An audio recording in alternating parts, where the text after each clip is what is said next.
네, 기술사 채점 기준에 대해서 설명을 하도록 하겠습니다. 자, 지금 보이는 화면은 2005년도에 만든 백종익 건축시공사 마법학교 카페인데요. 제가 남긴 이 컬럼이 500에서 한 700건 정도 되는 것 같습니다. 네, 채점 기준, 출제 기준, 서브노트 만드는 방법, 기타 노하우들, 그 중에서 한 100여 개 정도를 선별을 해서 좀 더 도움이 줄 수 있는 영상으로 만들려고 합니다. 자, 그래서 오늘은 무엇보다 궁금한 채점표가 어떻게 돼서 우리에게 채점이 나오는가, 이 원리를, 채점표를 직접 하면서 설명을 하려고 하고요. 자, 그 다음에 이제 실제 답안으로 넘어가서 답안지를 한번 보겠습니다.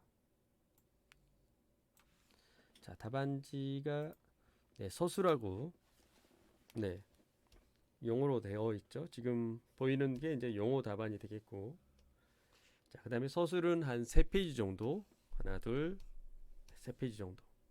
자, 이렇게 해서 감점 요소가 무엇이고 가점 요소가 무엇인가, 직접 채점을 한번 해보면서 채점표에 옮기면서 어떻게 채점이 되는가, 이런 부분들을 설명을 하도록 하겠습니다. 자, 먼저 화면상 제가 저희 홈페이지 먼저 보시면서 홈페이지 안에 채점 기준을 보도록 하겠습니다. 자, 한솔아카데미 홈페이지를 보시면요, 상단에 건축시공기술사가 있습니다. 자, 그리고 첫 번째 시험 정보를 누르시고, 자, 내려와서 출제 기준을 다시 눌러줍니다. 자, 그럼 출제하는 기준들이 쭉 나오고, 출제위원 구성에 대해서 나오고, 출제 시기에 대해 나오는데요. 자, 이 내용은 다음 주에 출제 시기, 그 다음에 출제위원회 구성, 이런 부분은 다시 다음 영상으로 설명을 드리도록 하겠고요. 오늘은 채점에 관해서 먼저 설명을 하도록 하겠습니다. 자, 먼저 채점위원 구성은 출제위원과 같은 조건이며, 채점위원 3명은 동일 답안을 채점하지만 상호간 채점 점수는 알지 못합니다. 출제위원으로도 선정되고 채점위원으로 선정되는 기준이 있습니다. 자, 그럴 때는 이제 일관적으로 채점에 관해서 법칙을 적용하기 위함이고요. 때에 따라서는 면접위원까지 같이 선정되기도 합니다. 자, 그래서 어느 정도 출제 및 채점위원회 경험이 있는 위원들로 구성함으로써 기술사 시험 흐름 및 규정으로부터 크게 벗어나지 않기 위함이다 라고 보시면 될 것 같습니다. 자, 채점 대상자 1교시 때부터 4교시까지 한 번도 나가지 않고 끝까지 버텨주셔야 됩니다. 그래서 매 교시 중 한 교시라도 답안지가 없으면 채점 대상에서 제외가 됩니다. 자, 그리고 특정 기호, 문자 이렇게 기입된 답안은 채점 답안에서 제외가 됩니다.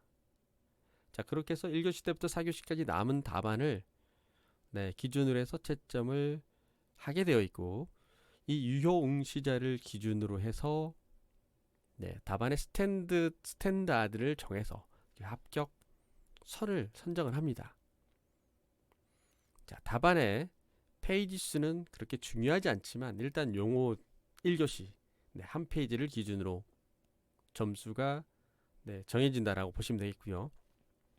서술은 2페이지를 넘어야 되겠습니다. 보통 2페이지 반에서 3페이지. 합격선은 3페이지다 라고 보시면 되겠습니다. 자, 그럼 카페에 작성한 채점 기준 내용을 보면서 설명을 하도록 하겠습니다. 일단 채점 기준을 잘 알고 있어야 답안의 배치, 출제자의 의도 이런 것들을 파악할 수가 있겠죠. 1교시 같은 경우는 정의가 매우 중요합니다. 그래서 정의를 잘 쓰게 되면 3, 4, 5점까지도 획득을 할 수가 있겠고, 최고 점수는 10점으로 보시면 되겠습니다. 자, 이때 간단한 샘플을 한번 보도록 하겠습니다. 자, 배점표가 지금 나와 있죠. 정의 기본 4점, 잘 쓰면 3점, 보통 2점, 뭐 대충 1점. 명확하지는 않지만 네, 기준으로 활용을 하시면 될 것 같고요. 그림 2점, 그리고 특징이나 유의사항 각각 1에서 2점. 그래서 이쪽 좌측을 보시면 4, 5, 6, 7, 8이 되겠습니다. 그래서 기본 합격 점수가 6점이 되겠고, 그 다음에 5점, 그 다음에 위로 7점. 최고 점수는 8점으로 되겠습니다.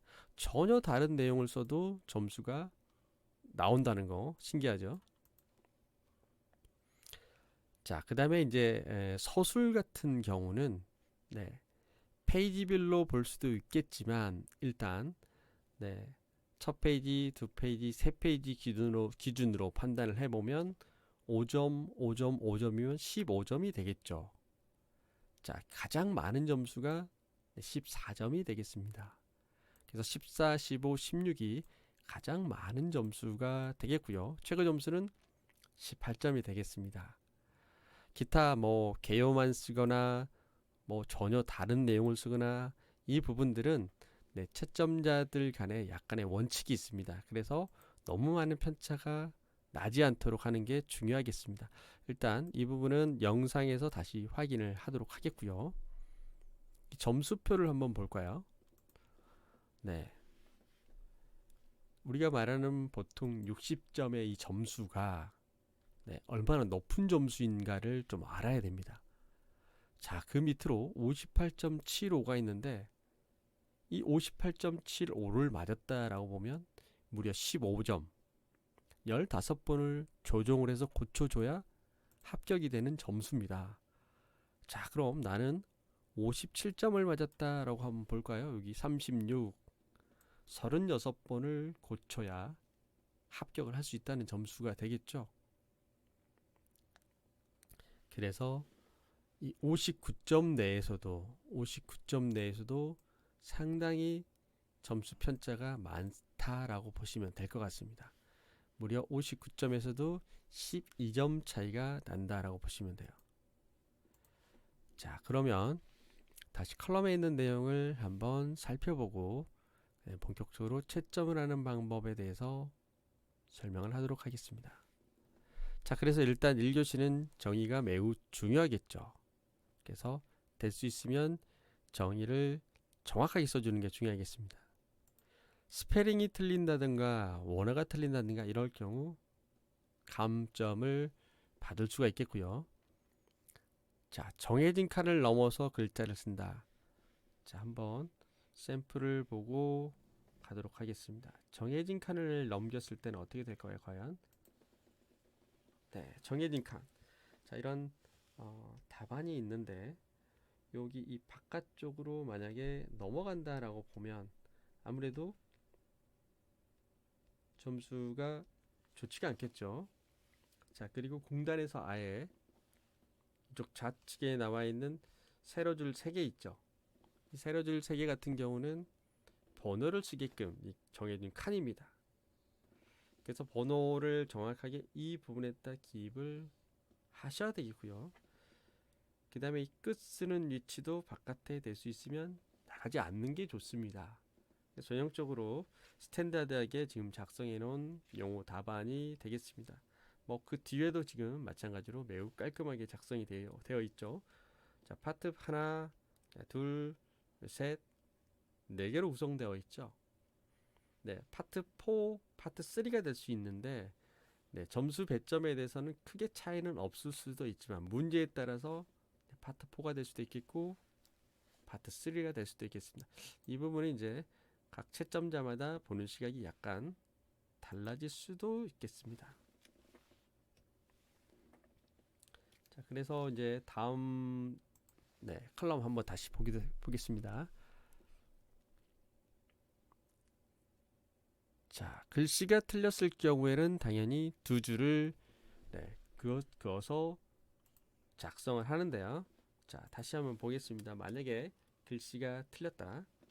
그러면 두 줄을 정확하게 자로 그어주고 나서 글씨를 써주시면 되겠습니다. 자, 될 수 있으면은 네, 용어에서는 네, 뭐 두 줄을 긋는다든가 이렇게 되면 첫 인상이 좋지가 않기 때문에 될 수 있으면 실수를 안 하는 게 좋아요. 만약에 내가 실수가 좀 잦다라고 하면 지워지는 볼펜이 있습니다. 자, 공단에서는 이 지워지는 볼펜을 사용을 못하게끔 하는데요. 네, 잘 쓰면 표시가 안 납니다. 그래서 지워질 수 있는 볼펜으로 사용할 수 있다는 것도 참고적으로 알아두셔야 되겠고요. 다만 사용을 하지 말라라고 되어 있다는 것도 참조하셔야 되겠습니다. 자, 기타 2, 3, 4 교시를 보겠습니다. 수많은 내용들이 있는데 가장 중요한 건 지문 해석에 따라서 배점이 달라질 수가 있겠고요. 자, 지문 해석에 따라서 네, 그 중에서도 가장 뒤쪽에 나오는 네, 네, 원인과 대책이다. 그러면 대책 쪽에 아무래도 점수 비중이 조금 더 올라갈 수 있다라고 보시면 되겠습니다. 자, 여기는 지금 1교시 같은 경우 네, 네, 총 13문제 중에서 10문제를 고르는데 한 문제당 네, 10점 만점에 6점이면 합격이죠. 자, 이 중에서 잘 쓰면 6점에서 7점인데 7점자가 3명이기 때문에 7점을 3개를 맞으면 21점이 되겠죠. 자, 그리고 보너스 1점이다 라는 건 추가적으로 어떤 기준을 쓴다든가 네, 명확하게 표현이 된다든가 이랬을 때 조금 더 좋은 점수를 받을 수가 있겠죠. 2, 3, 4 교시 네, 서술형 같은 경우는 될 수 있으면 3페이지를 써 주셔야 정확한 아이템을 네, 부족하지 않게끔 작성을 할 수가 있습니다. 그래서 아이템이 부족할 경우에는 점수 15점, 6점을 맞기가 힘들어진다라고 보시면 되겠네요. 그래서 점수가 네, 56, 7, 8이 가장 많습니다. 아까 우리 채점하는 이 기준 봤죠? 네, 그때 14점이 가장 많은 점수입니다. 15점을 기점으로 해서 14, 15, 16. 그래서 14점만 계속해서 점수를 주게 되면 56점 그리고 조금 더 받더라도 57점 정도밖에 받지를 못한다라고 보시면 되겠습니다. 자, 그래서 메인 샘플을 한번 보면서 어떻게 우리가 작성을 해야 내 채점을 조금 더 손해보지 않게 받겠는가 한번 보겠습니다. 자, 용어 먼저 보겠습니다. 용어는 포맷이 지금 하나, 둘, 셋, 네 개로 되어 있는데 무엇보다 정의 1번이 가장 중요하겠습니다. 육하 원칙에 의해서 정의를 정확하게 적어 주셔야 점수 7점 이상 맞을 수 있는 스타트가 되겠습니다. 자, 그 다음에 2번은 부연 설명만 해주셔도 되겠고요. 자, 그 다음에 이 부분이 정의하고 매치가 되어야 점수를 받을 수가 있어요. 이 대제목이 네, 쓸데없이 시공도 뭐 개념도 이런 식으로 전혀 연관성이 없는 형태로 만약에 이루어진다. 그러면 점수에 가점을 받을 수가 없겠고요. 그 다음에 이제 3번 대제목 같은 경우는 네, 문제에 따라서 그때그때 달라집니다. 자, 이 부분은 이제 학원에서 네, 답안 작성하는 네, 고득점 방법, 특화 방법 이런 부분에서 세밀하게 이루어지니까 자, 여기는 조금씩 대제목에 따라서 달라진다. 자, 마찬가지로 4번도 대제목에 따라서 달라집니다. 다만 이 안에 있는 내용이 계속 반복해서만 가고 있다라든가 무의미하게 반복한다든가 이랬을 때 점수를 좀 더 받을 수가 없습니다. 그래서 항상 제목과 어울리고 정의하고 어울렸을 때 점수를 좀 더 받을 수 있다라고 보시면 돼요. 자, 그 다음에 서술 문제를 보겠습니다. 서술은 작성하는 기법이 너무도 다양합니다. 자, 일반상으로 작성을 이렇게 했을 때는 네, 내가 시방서 스타일로 가겠다 이렇게 컨셉을 잡은 거거든요. 그러면 디테일하게끔 작성을 하겠다 이런 내용입니다. 자, 그래서 이 부분에서는 이제 보통 시방서는 적용 범위, 뭐 검토사항 이런 부분들인데 지금은 전체적으로 노출 콘크리트의 하자를 분석을 했네요. 보통은 이게 디자인 요소, 점, 선, 면, 그 다음에 메스 이런 형태로 보통 가는데 여기는 전체적으로 하자의 요소를 분석을 했습니다. 이렇게 갈 수도 있겠죠. 그 다음에 이제 대제목을 분배를 이렇게 했는데요. 자, 앞쪽 보시면 지문이 시공계획이기 때문에 시공계획 프로세스를 명확하게 해줬습니다. 분량을 잘 맞췄고요. 다만 조금 아쉬운 게 앞쪽에서 품질 확보를 위한 시공시 위상이니까 공종을 철근, 거푸집, 콘크리트 이렇게 구분을 좀 했다라고 보면 조금 더 좋을 텐데 속도 면에서 그게 다 다루기가 힘듭니다. 자, 그래서 이제 아이템으로 그냥 작성을 했습니다. 무난하게 작성을 했죠. 자, 이렇게 해서 이제 배점상은 지금 결론 나오고 대책 아이템 나오고 그 다음에 지문 나왔던 거 이렇게 나오면 점수를 정상적으로 받을 수가 있겠습니다. 자, 일단 그러면 채점표를 보고 과연 채점은 어떻게 이루어지는가 조정하는가 한번 볼까요? 네. 1교시 13문제 중에서 10문제를 고릅니다. 자, 그러면 채점자가 채점을 하는 형태가 어떻게 되냐? A, B, C로 지금 되어 있는데 한번 지워 보겠습니다.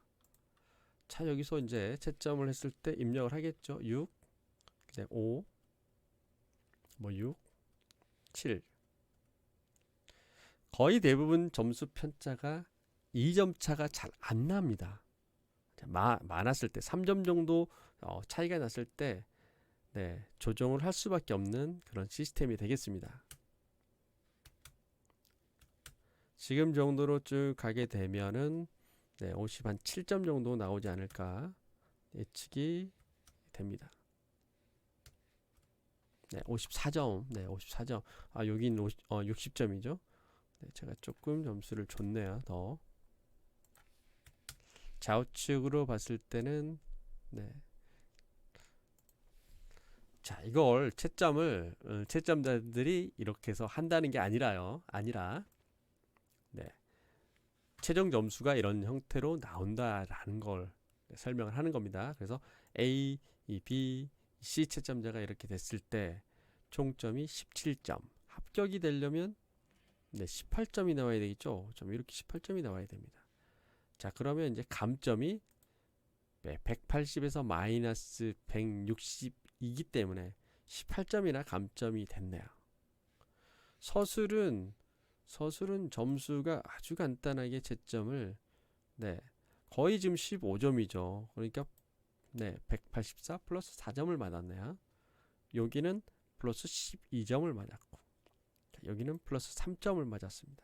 자, 이렇게 해서 용어가 과락이 났는데도 합격이 가능했어요. 얼마 차이로? 1점 차이로 합격했네요. 1점 차이. 만약의 경우 여기가 13점으로 마이너스 2점이 됐다. 그러면 아쉽게도 1점 차이로 떨어지게 됩니다. 여러분들 보면 4교시 때 보면 점수가 잘 안 나오죠. 자, 정말 이 운명의 4교시 여기에 16점 1점만 올려도 합격이 되는데 이렇게 되면 전국의 합격자가 5명에서 10명이 늘어납니다. 자, 이 1점 차이로 무수하게 늘어날 수도 있고 또 어떤 이는 또 1년을 다시 준비해야 되는 악순환이 시작되는 그 출발점이 바로 이 채점표에 달려 있습니다. 자, 간단하게 오늘 채점의 법칙에 대해서 설명을 했고요. 제가 이제 교재 책자로 만들어 놓은 채점 기준, 채점 상식이 별도로 있습니다. 이런 부분들은 추후 칼럼을 통해서 제가 더 진행을 하면서 채점의 법칙 설명을 더 드리도록 하겠고요. 그 다음에 이제 출제 법칙 같은 경우, 출제 법칙, 출제 방법, 이 부분은 다음 주에 제가 설명을 하도록 하겠고요. 추가적으로 채점 방법은 또는 기준은, 세부적인 기준은 제가 책자를 가지고 다시 2편으로 동영상 기획에서 설명을 하도록 하겠습니다. 오늘은 여기까지 설명을 하겠습니다.